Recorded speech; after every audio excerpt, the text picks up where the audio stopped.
Salut mes chers élèves. Dans notre cours d'analyse d'aujourd'hui, nous allons travailler une nouvelle fois sur les suites numériques. C'est-à-dire, nous allons approfondir dans les exercices sur les suites arithmétiques. Voici un exercice. On considère les suites U et V définies respectivement sur n par U0 égale à 2, U de n plus 1 est égal à UN plus 2 facteur de 3n plus 4. V de n est égal à UN moins 3n carré. A. Calculer V0, V1 et V de 2. B. Montrer que V de n est une suite arithmétique dont on précisera la raison. C. On pose Sn est égal à sommation de V de I allant de 0 à n. Exprimer V de n, Un, puis Sn en fonction de n. Ok, donc c'est le premier exercice que nous allons résoudre dans le cours d'aujourd'hui. Ok, nous allons prendre le soin de bien résoudre cet exercice. Ok, donc c'est encore sur les suites arithmétiques. Pour commencer, on dresse les données. Ok, c'était U0 égale à 2, Un plus 1 est égal à UN plus 2 facteur de 3n plus 4. V de n est égal à UN moins 3n carré. La première partie de l'exercice concerne la détermination des trois premiers termes de la suite V de n. C'est calculer V0, V1 et V de 2. Eh bien, puisqu'on a déjà la relation qui lie tous les termes et V de n avec les termes UN, eh bien, nous allons utiliser cette relation-là pour calculer V0, V1 et V de 2. Eh bien, puisque V de n donne UN moins 3n carré, eh bien, V0 donne U0 moins 3 par 0 carré. La valeur de U0, c'était 2. On remplace U0 par sa valeur. Moins 3 par 0 carré, ça donne 0. 2 moins 0 donne 2. Donc, V0 donne 2. On fait de même pour V de 1.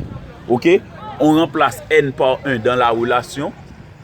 UN moins 3n carré, ça donne U1 moins 3 par 1 au carré. Moins 3 par 1 au carré donne moins 3. On a U1 moins 3.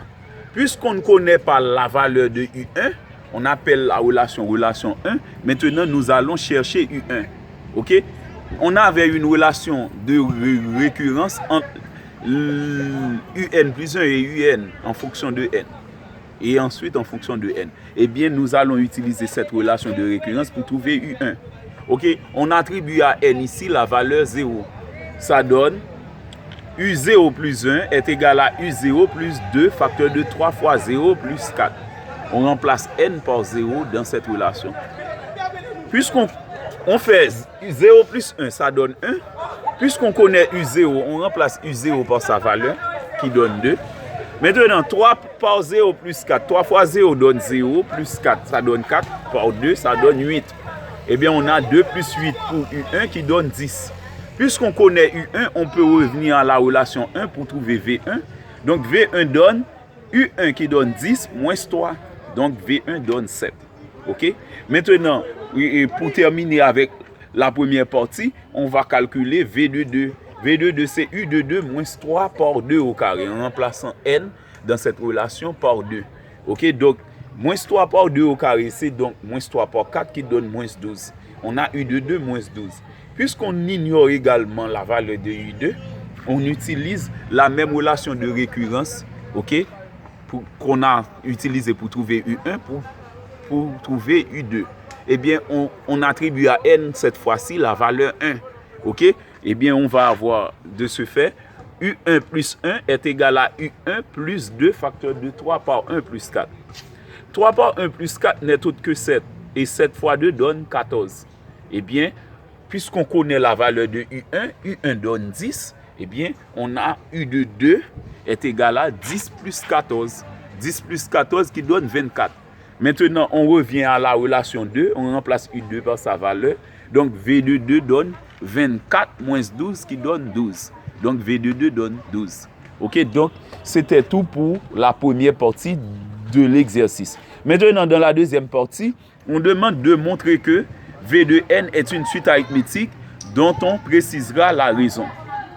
Eh bien, nous avons vu dès le commencement du cours que lorsqu'on a une suite arithmétique, cette suite se présente toujours sous la forme Ok, donc lorsqu'on fait V2N, lorsqu'on fait la différence de deux termes consécutifs de la suite, deux termes généraux, deux termes en général consécutifs de la suite, eh bien, on va toujours trouver une constante comme résultat. Cette constante représente la raison. Eh bien, dire que V2N est une suite arithmétique, c'est dire pour tout N, ou quel que soit N appartient à N, on va toujours avoir un seul réel R, petit r qui représente la raison, un seul réel R, tel que V2N plus 1 moins V2N soit égal à R.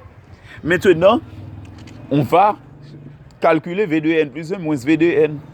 Maintenant, si on utilise cette relation entre V2N et UN, on peut trouver V2N plus 1 facilement. Si V2N était UN moins 3N carré, eh bien V2N plus 1 donne U2N plus 1 moins 3 par N plus 1 au carré. Ok, on remplace UN plus 1 par sa valeur. UN plus 1, c'est U2N plus 2 facteur de 3N plus 4. Eh bien, on remplace U2N plus 1 par sa valeur. Et maintenant, N plus 1 au carré, on développe ça suivant la formule A plus B au carré, c'est A carré plus 2AB plus B carré. Donc, N plus 1 au carré donne N carré plus 2N plus 1. Maintenant, on chasse les parenthèses. V2N plus 1 donne UN plus 6N plus 8 et on fait entrer moins 3. Moins 3N carré moins 6N moins 3. Maintenant, on fait la réduction. On a UN moins 3N carré. 6N moins 6N, ça donne 0. 8 moins 3, ça donne 5. Eh bien, on trouve U2N plus 1. V2N plus 1 est égal à UN moins 3N carré plus 5. Puisque UN moins 3N carré est une expression connue parce que UN moins 3N carré représente V2N. Ok? On avait ça dans l'hypothèse. Eh bien, on remplace U2N moins 3N carré par sa valeur. Donc, V2N plus 1 donne V2N plus 5. Ou encore, V2N plus 1 moins V2N en faisant la transposition. V2N plus 1 moins V2N donne 5. Ok? Là, le réel unique dont on parle, ok? C'est 5, ok? Donc, c'est 5 qui est ce réel unique. Et bien, par conséquent, la suite V2N est arithmétique de raison R est égale à 5. De raison R égale à 5. Ok? Donc, c'était tout pour la deuxième partie de l'exo. Maintenant, pour terminer avec cet exercice, on donne une troisième partie où l'on pose Sn égale à sommation de V de I allant de 0 à N. Ok? Maintenant, dans cette partie, on demande d'exprimer V de N, UN, puis Sn en fonction de N. Donc, le mot puis ici veut dire, c'est dans l'ordre. Il faut faire V de N, UN et ensuite Sn en fonction de N. Eh bien, comme on l'a si bien demandé, nous allons commencer par trouver le terme général de V de N en fonction de N. Puisque V de N est une suite arithmétique, on a vu que pour toute suite arithmétique, le terme général peut s'obtenir ainsi, c'est V de N, puisque c'est la suite V, V de N égale à V de P, facteur de E plus N moins P fois R.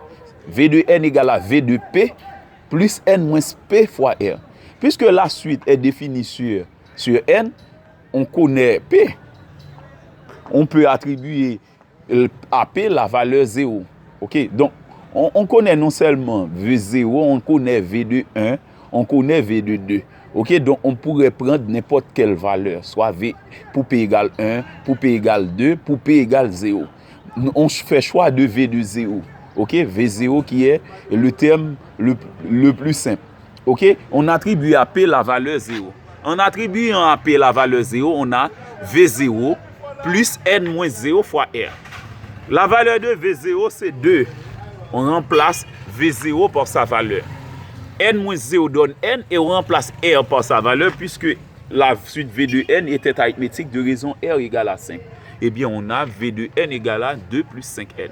Ok? C'est le terme général de la suite V de N. Le terme général de la suite UN, on a vu que V de N donne U de N moins 3N carré. Eh bien, pour trouver U de N, on peut transposer moins 3N carré au premier membre. Donc, UN donne, en transposant, on va avoir V de N plus 3N carré. On remplace V de N par sa valeur. U de N donne 2 plus 5N plus 3N carré. Voilà, ça, c'est le terme général de la suite UN. Maintenant, pour la suite Sn, Sn représente la somme des termes de la suite V de n.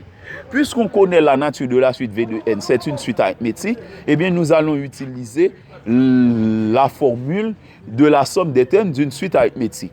Sn, c'est sommation de V de I allant de 0 à n. Nous avons vu, pour calculer la somme des termes d'une suite arithmétique, il faut prendre le premier terme, plus le dernier terme, multiplié par le nombre de termes, divisé par 2. Eh bien, de 0 à n, le premier terme, c'est sans doute V0. Le dernier, c'est sans doute V de n. Et de 0 à n, le nombre de termes, c'est sans doute n plus 1. Parce qu'on a vu, de 0 à n, on a n plus 1 terme. Et donc, la somme Sn, c'est V0 plus V de n, facteur de n plus 1 sur 2. On remplace V0 par sa valeur. Quelle est la valeur de V0? V0 donne 2. OK? On remplace V0 par sa valeur. Et V de n donne 2 plus 5n. On a 2 plus 2 plus 5n multiplié par n plus 1 sur 2. Maintenant, on fait la somme. 2 plus 2 donne 4. 4 plus 5n ou encore 5n plus 4. Donc, Sn donne 5n plus 4 par n plus 1 sur 2.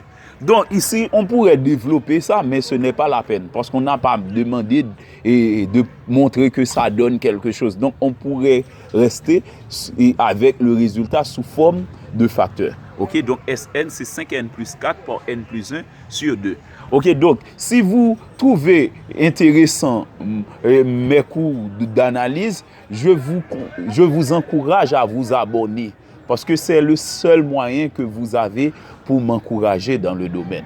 Merci et bonne journée.